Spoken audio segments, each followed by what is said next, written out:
자, 어제 대정부 질문에서 한동훈 장관과 민주당 이번에는 김민석 의원이 등장하는군요. 영상이 준비되어 있습니다. 보시죠. 여론조사에서 이름을 빼달라고 하는 게 어떠냐 이런 질문을 받으셨을 때 그게 더 호들갑 같다 이렇게 하셨어요. 지금도 그렇게 생각합니다. 반기문 유엔 총장이나 윤석열 검찰총장이 현직일 때는 여론조사에서 빼달라고 요청했는데 판단이 이렇게 다르신 이유가 소신 때문입니까? 아니면 결국은 내가 정치를 하게 될 것 같다라는 운명적 예감 때문입니까? 저에 대해서 과한 관심 같습니다. 의원님께서도 올리죠. 과하게 관심 가져주신다는 말씀이고요. 표를 더 받았다고 죄가 없어지면 민주주의가 아니다. 한동훈 장관의 명언 맞죠?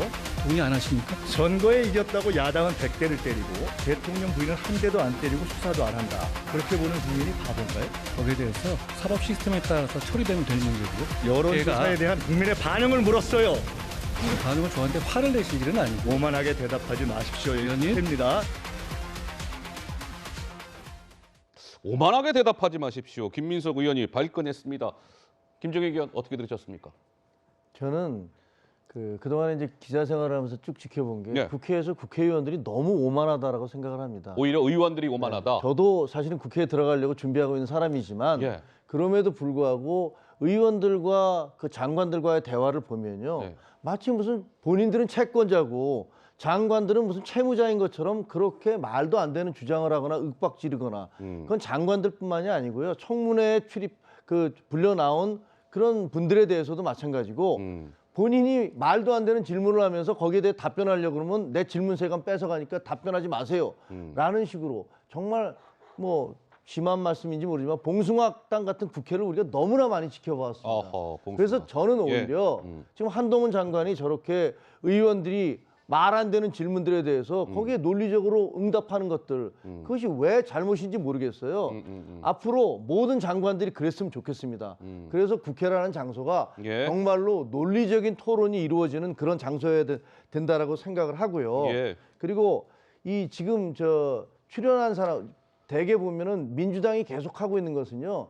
말로는 계속 민생을 얘기합니다. 그래서 장외에 가서 무슨 민생 보고회까지 한다고 그렇게 얘기를 하셨는데 국회 대정부 질문할 때 민생 얘기 합니까? 아하. 지금 보십니까?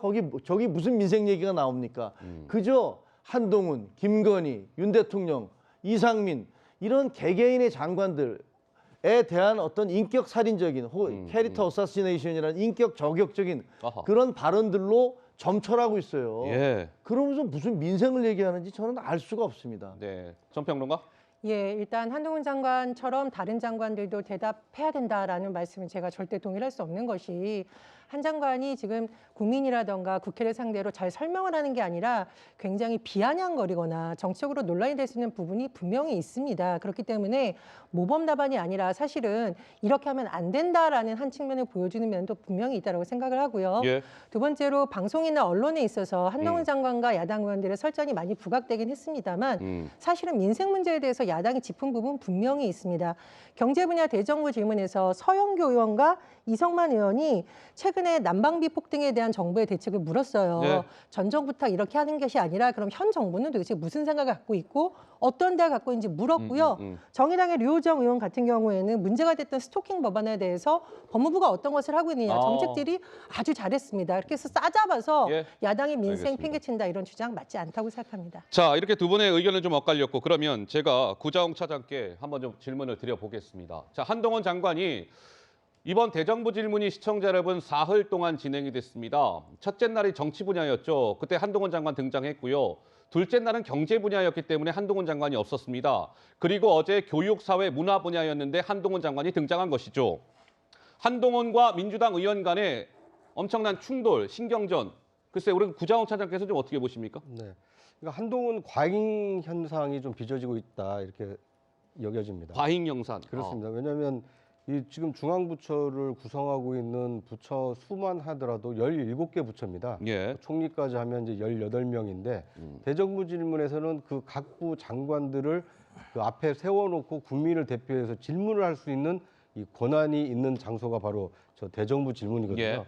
그런데 지금 뭐 앞서 몇 가지 이 단편적인 장면을 보셨습니다만 뭐 어떻게 보면 말싸움과 비슷한 저게 질의와 응답이냐 이런 인식이 생길 만큼 굉장히 질문하는 수준도 그렇게 높지가 않았고 또 질문하는 수준이 높지 않다 보니까 거기에 응대하는 답변도 그렇게 곱지 않았다 이렇게 보여집니다. 예. 그러니까 대정부 질문은 1년 국회가 열렸을 때 한두 번밖에 저게 열리지 않는 굉장히 소중한 시간입니다. 소중한 시간이죠. 그런데 예. 저런 소중한 시간에 너무나 이 소모적인 정치 공세를 주고받느라 정작 국민들이 알고 싶어하고 그러니까 첫날 같은 경우는 정치 외교 안보 분야였거든요. 예. 지금 외교 안보 분야에 대한 이 기억나는 질문이 별로 없습니다. 대부분 한동훈 장관 아니면 이제 국무총리에 대한 질문이 집중이 됐었는데 예. 이제 이런 것은 질문하는 사람이 사실상 전략을 짜고 안배를 해서 이 접근할 필요가 있는데 지금 민주당은 지나치게 이 검찰 수사 또는 그 법무 행정을 책임지고 있는 한동훈 장관과의 어떤 언쟁 여기에 너무 집중한 것이 포커스 아닌가 너무 맞추고 있다. 굉장히 좀 아쉬운 생각이 듭니다. 저는 뭐 같은 취지인데요. 그 민주당이 과거로부터 그 좀 배울 필요가 있다라고 생각을 합니다. 왜냐하면 추미애 장관이라든가 그다음에 박범계 장관이 그 윤석열 그때 당시에 검찰총장을 얼마나 공격을 했습니까? 그래서 결국은 윤석열 검찰총장을 정치로 그 정치판으로 나오게 하고 그분에 대한 어떤 지지도를 올려준 게 결국 민주당 아니었습니까? 예. 근데 지금 똑같은 그 반복을 하고 있는 것 같아요. 한동훈 장관에 대해서도. 그래서 정말로 뭐 민생 말씀을 많이 하시잖아요. 제발 제발. 그런 어떤 그런 부분 말고 민생 부분에 대해서 진지한 고민과 논의를 하면 여당도 거기에 대해서 아 정말 야당이 저렇게 얘기하는데 우리도 반성하고 잘해야겠다 이런 생각을 할 것 같습니다.